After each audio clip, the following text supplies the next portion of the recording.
The room was designed to impress before anyone even spoke. Crystal chandeliers hung like frozen fireworks from the ceiling, scattering warm light across polished marble floors. Velvet curtains framed tall windows that overlooked Los Angeles at night's its lights, blinking like a restless audience that never slept. Nearly 200 people filled the hall. Producers, actors, journalists, studio executives, and men who believed they were kings because they decided who got to speak on screen. Laughter echoed easily here. Applause came quicker. Judgment arrived fastest of all. Dean Martin stood near the back of the room, one hand wrapped around a glass he hadn't touched in 10 minutes. He wore a tailored suit, charcoal gray, sharp but understated. Most people knew him for the smile, the smooth voice, the charm that made rooms lean in closer. What they didn't know was how much effort it took, some nights, to keep that smile from cracking. He had learned long ago that silence could be armor. Tonight was one of those nights when the armor felt thin. Across the room, Marlon Brando stood at the center of attention, exactly where he always seemed to land without trying. He wasn't smiling. He rarely did when people were watching. His posture was relaxed, almost careless, but his presence bent the air around him. Conversations subtly shifted toward him, like metal filings drawn to a magnet. Brando spoke slowly, deliberately, as if every word deserved consideration simply because it came from him. People listened. Dean watched from a distance, not with envy, but with something heavier recognition. He knew that type of gravity. He had it once in a different form. The crowd had leaned toward him too, back when laughter was his weapon and music his refuge. But rooms change. People change faster. The event itself was meant to be harmless, a private industry gathering after a long award season. No speeches, no cameras. Just influential people congratulating one another for surviving another year in an unforgiving business. Yet tension has a way of finding rooms like this. It began with a question from a young journalist barely old enough to remember the earlier years of the industry, brave enough to speak anyway. "Mr. Brando," the journalist asked, notebook shaking slightly in his hand, "what do you think separates serious artists from entertainers?" The room quieted. Dean's fingers tightened around his glass. Brando paused. He always paused. It was part of the performance, or perhaps part of his thinking. No one could ever tell which. He scanned the room slowly, eyes moving from face to face, measuring, weighing. Then he spoke. "Depth," he said. "Risk. Truth." A few approving nods. A murmur of agreement. "Some people," Brando continued, his voice calm but edged with something sharper, confuse popularity with substance. "They learn how to charm a room, how to make noise. But noise isn't art." The journalist swallowed. "Are you saying entertainers lack artistic value?" Brando's eyes flicked briefly, just briefly, toward Dean Martin. The movement was so small, most people missed it. Dean didn't. "I'm saying," Brando replied, "that not everyone who makes people laugh is creating something meaningful. Some are simply repeating tricks. Safe ones." The silence that followed was not empty. It was crowded with thoughts no one dared voice. Dean felt it land, not like a punch, like a slow, deliberate press against the chest. He had faced critics before, plenty of them. Reviewers who dismissed him as lightweight. Intellectuals who sneered at charm as if it were a crime. But this was different. This was public, calculated, and done in a room where reputations were currency. A few people glanced at Dean, curiosity lighting their eyes. Others looked away, embarrassed, as if witnessing something indecent. Someone laughed nervously, then stopped when no one joined. Dean did not move. He did not smile.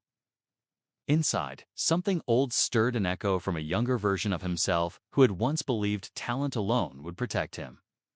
That boy had learned the hard way that the world often respected confidence more than kindness, volume more than substance. He took a slow breath. Brando wasn't finished. "True artists," he said, folding his arms, aren't afraid to be misunderstood. Entertainers, on the other hand, need approval. They depend on applause.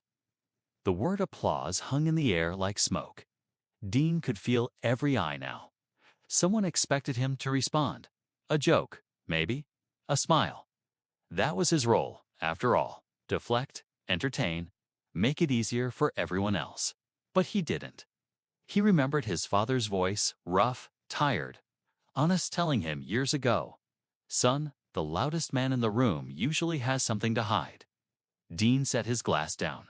The small sound crystal touching marble cut through the silence more sharply than any raised voice could have. Brando noticed. Their eyes met across the room. For the first time that night, Brando hesitated.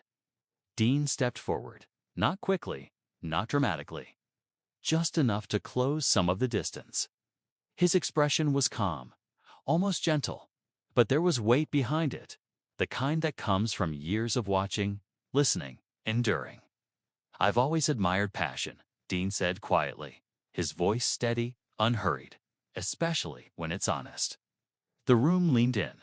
Brando raised an eyebrow, a faint smirk tugging at the corner of his mouth. "Passion without depth is performance." Dean nodded. "That's true."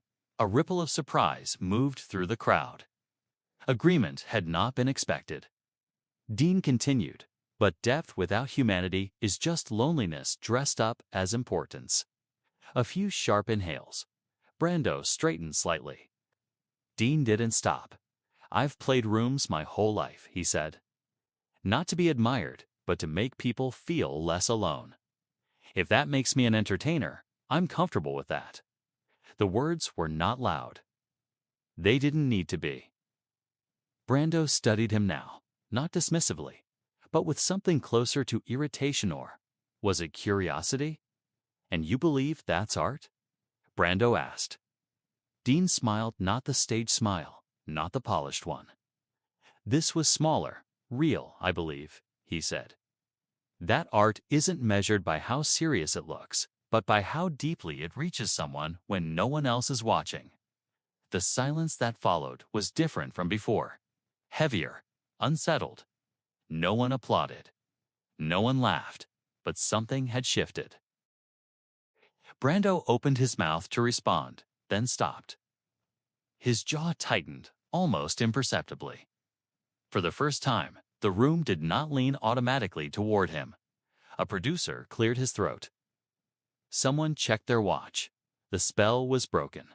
Conversation slowly resumed. But the energy had changed. People spoke more quietly now, more thoughtfully. A few glanced at Dean with new eyes, not amused, not dismissive, but curious. Brando turned away without another word. Dean exhaled. He hadn't planned the response. He hadn't rehearsed it. It had come from somewhere deeper than instinct, from years of being underestimated and choosing, again and again, not to become bitter. But as the night wore on, Dean felt something else creeping in. Consequences, because rooms like this didn't forget. And men like Brando didn't lose gracefully. As Dean stepped toward the exit later that night, a familiar unease settled into his chest. He knew the industry well enough to understand that quiet dignity often angered those who thrived on dominance. He paused at the doorway and looked back once. Brando stood alone now, drink untouched, eyes distant. For a fleeting moment, Dean wondered if he had misread him, if beneath the arrogance there was something wounded. Something afraid of becoming irrelevant. Then the thought passed. Some battles weren't meant to be understood, only endured. Dean pushed open the door and stepped into the cool night air, unaware that what had happened in that room would follow him not as scandal, but as a test of patience, a test of restraint, and ultimately, a test that would place one man on his knees, not from defeat, but from realization. Silence has a way of spreading. Dean Martin discovered this the morning after the gathering, when the phone on his bedside table didn't ring. Normally, by this hour, there would be messages, agents checking in, producers floating ideas, musicians asking favors. The industry was loud when it needed something from you. Today, it was quiet. Dean lay still, staring at the ceiling, listening to the hum of the city outside his window. Los Angeles didn't care about pride or dignity. It rewarded momentum. It punished hesitation. He swung his legs off the bed and stood slowly, joints stiff, mind sharp. He had learned long ago not to panic at the absence of noise. Silence could mean reflection, or it could mean something was moving beneath the surface. By noon, he had his answer. His agent arrived unannounced, tie loosened, eyes darting too often toward the window. The man didn't sit down right away. He paced, hands opening and closing like he was searching for the right version of the truth. "You didn't do anything wrong," the agent said finally. Dean raised an eyebrow. "That's usually how bad news starts." The agent sighed. "People are talking. They always are. This is different." Dean leaned back in his chair, crossing his arms. "Then say it." The agent hesitated. "You embarrassed someone important?" Dean smiled faintly. "I didn't raise my voice." "That's the problem," the agent replied. "You didn't play your part." Dean's smile faded. The agent continued, words spilling faster now. "There are studios reconsidering projects. Nothing official, just hesitation. You're being described as difficult, passive-aggressive. Someone said you were trying to sound profound." Dean laughed once, short and humorless. "That's rich. Marlon has friends," the agent added carefully. "Powerful ones." Dean nodded slowly. He had expected this. Not because he feared Brando, but because he understood the ecosystem. Ego didn't like mirrors, especially not quiet ones. "What do you want me to do?" Dean asked. The agent rubbed his forehead. "Lay low. Apologize, maybe. Clarify your remarks." Dean stood and walked to the window, looking out at the sunlit streets below. People moved like ants, each convinced their path mattered most. "Apologize for what?" he asked softly. "For saying art should make people feel human." The agent didn't answer. Dean turned back. "If I apologize, it won't be for that." The agent's shoulders slumped. He nodded, already defeated. "I figured you'd say that." After the agent left, Dean poured himself a drink he didn't want and didn't finish. His thoughts drifted not to anger, but to memory. He remembered being young and invisible. Remembered singing in smoke-filled rooms where no one listened unless you made them smile first. Back then, charm wasn't a choice, was survival. He had learned to read rooms, to sense when laughter was needed, when silence was safer. That skill had built his career, and now it was being used against him. Across town, Marlon Brando sat in a darkened theater, watching footage from a rehearsal that no longer interested him. The images flickered, actors moving with exaggerated emotion, desperate to impress. Brando's jaw tightened. He replayed the moment in his mind, not Dean's words, but the room's reaction. The way attention had shifted. The way silence had listened to someone else. He hated that more than insult. A director leaned toward him. "What do you think?" Brando waved a dismissive hand. "They're pretending." The director hesitated. "Isn't that what we all do?" Brando shot him a sharp look. The director leaned back, chastened. Later, alone in his dressing room, Brando stared at his reflection. The mirror didn't flatter him the way it used to. The lines around his eyes looked deeper tonight. Dean's voice echoed in his head. "Depth without humanity is just loneliness dressed up as importance." Brando clenched his fists. He had built his identity on being untouchable, on being the man who didn't need approval. And yet, the idea that someone might see through him quietly, publicly gnawed at him. The next week unfolded like a slow storm. Dean's invitations dwindled. A charity event quietly replaced him with someone younger. A recording session was postponed indefinitely. No explanations, just polite distance. People he'd known for years smiled too quickly now. Conversations stayed shallow. No one mentioned the gathering outright, but everyone felt its shadow. Dean bore it without complaint. Every night, he sat alone with his thoughts, resisting the urge to react. Reaction was what they wanted. A mistake, a bitter joke. Something they could point to and say, "See, he's thin-skinned." He refused.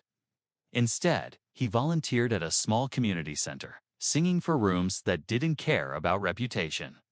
He spoke with young performers who reminded him of himself, hungry, uncertain, hopeful.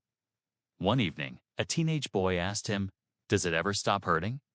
"When people doubt you." Dean thought carefully before answering. "No," he said. "But you learn which doubts deserve your attention." Meanwhile, pressure mounted on Brando. The industry noticed the silence too, but they interpreted it differently.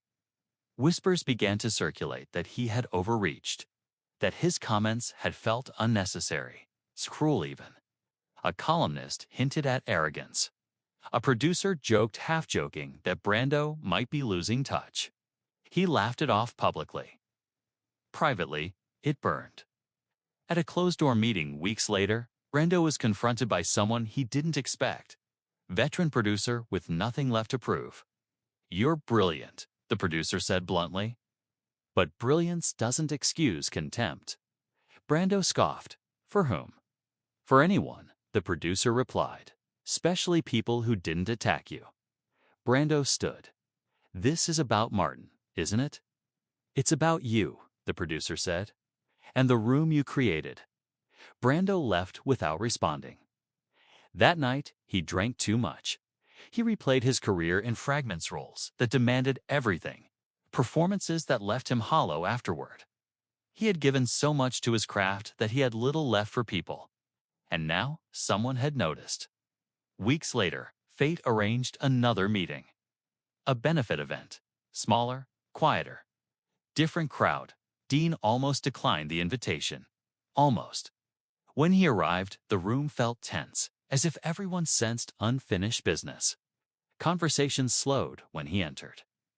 Eyes tracked him not with judgment, but expectation. Then Marlon Brando walked in. The room froze. Dean felt it instantly, the tightening air, the collective inhale. He considered leaving. Pride urged him to stay. Wisdom urged patience. Brando spotted him. For a moment, neither moved. Then Brando did something unexpected. He approached.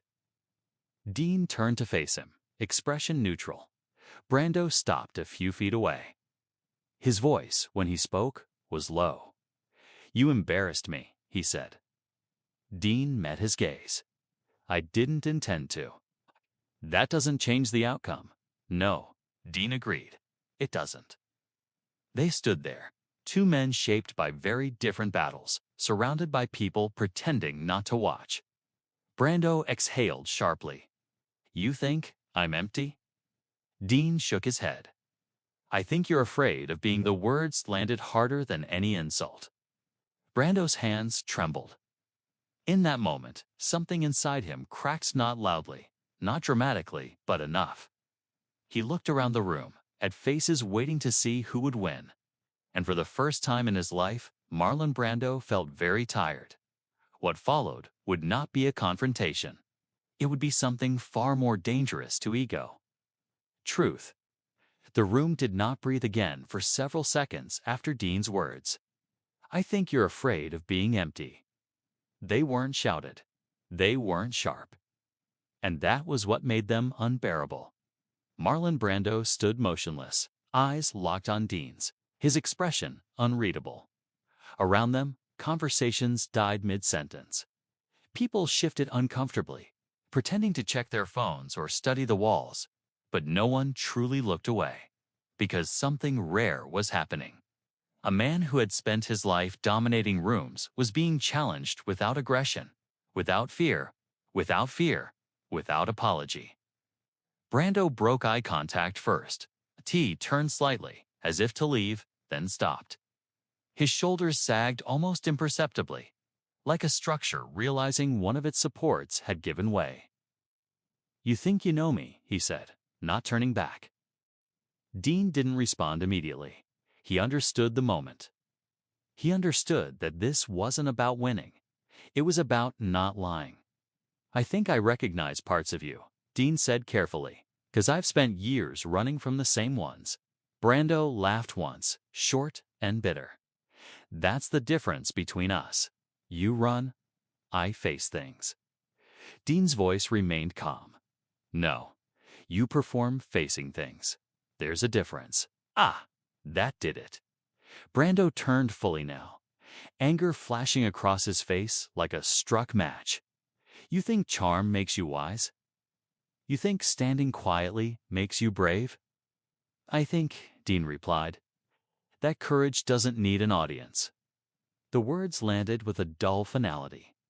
Brando's breath hitched, his mouth open-closed again. The response he'd used his whole life, the sharp retort, the dismissive sarcasm, failed to arrive.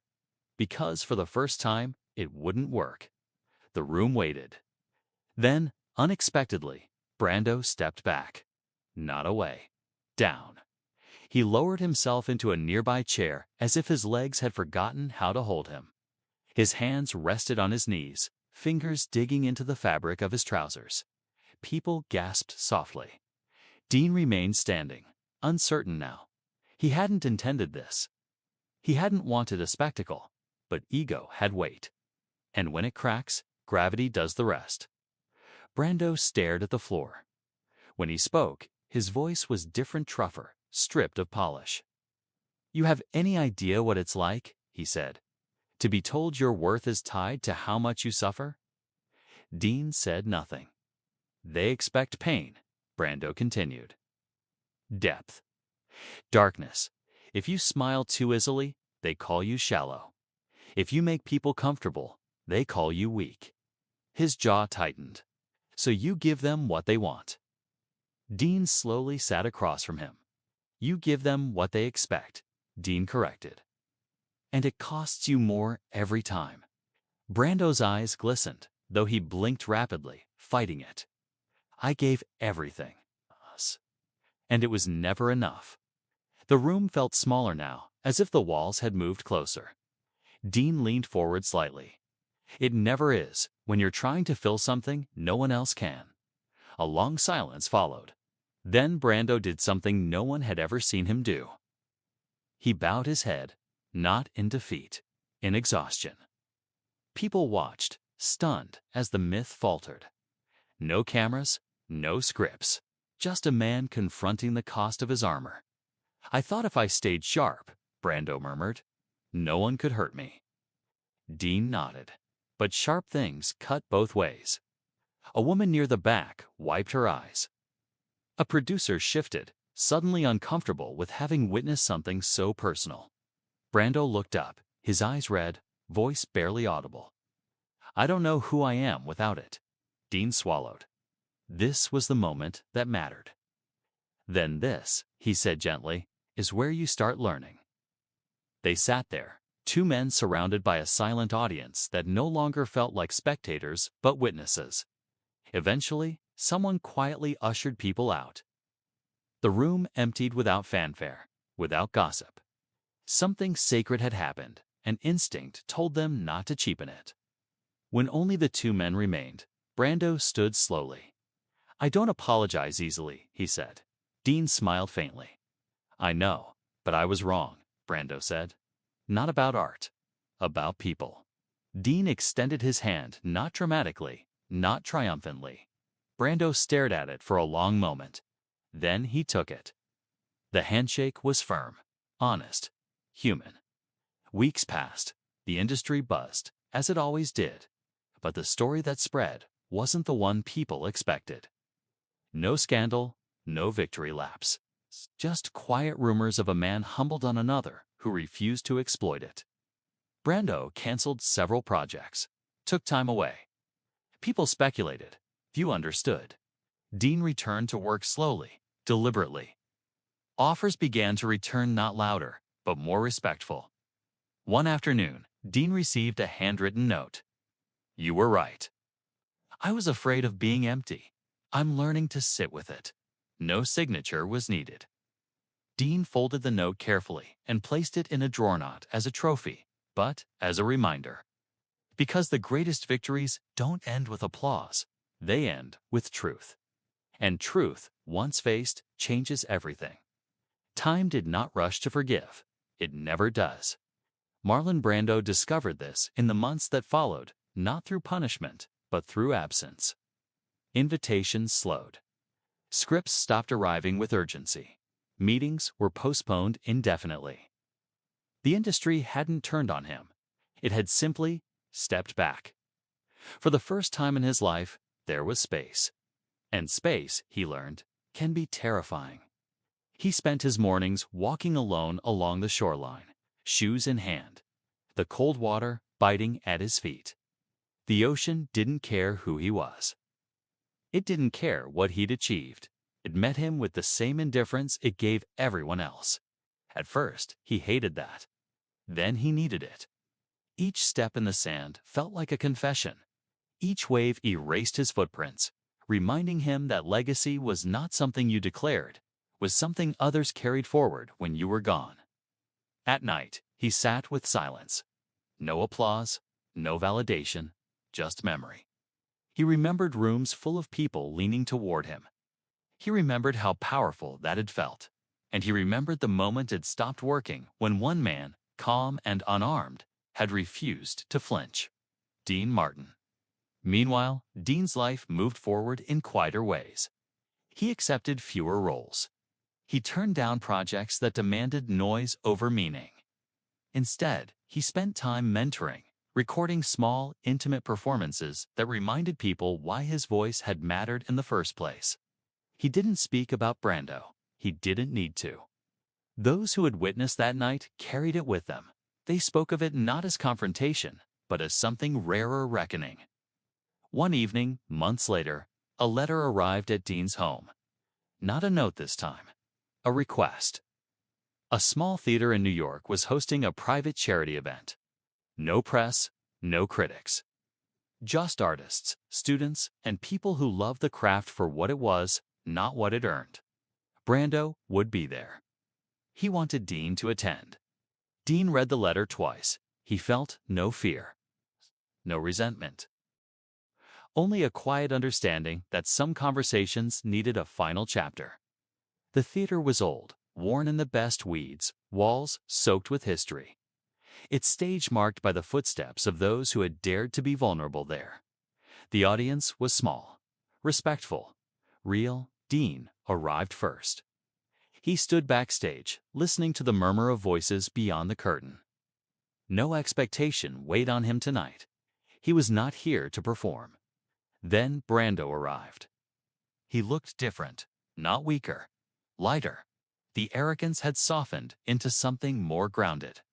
His movements were slower, deliberate, as if each step mattered now. When he saw Dean, he stopped. For a moment, neither spoke. Then Brando did something no one in the industry would have believed if they hadn't seen it themselves.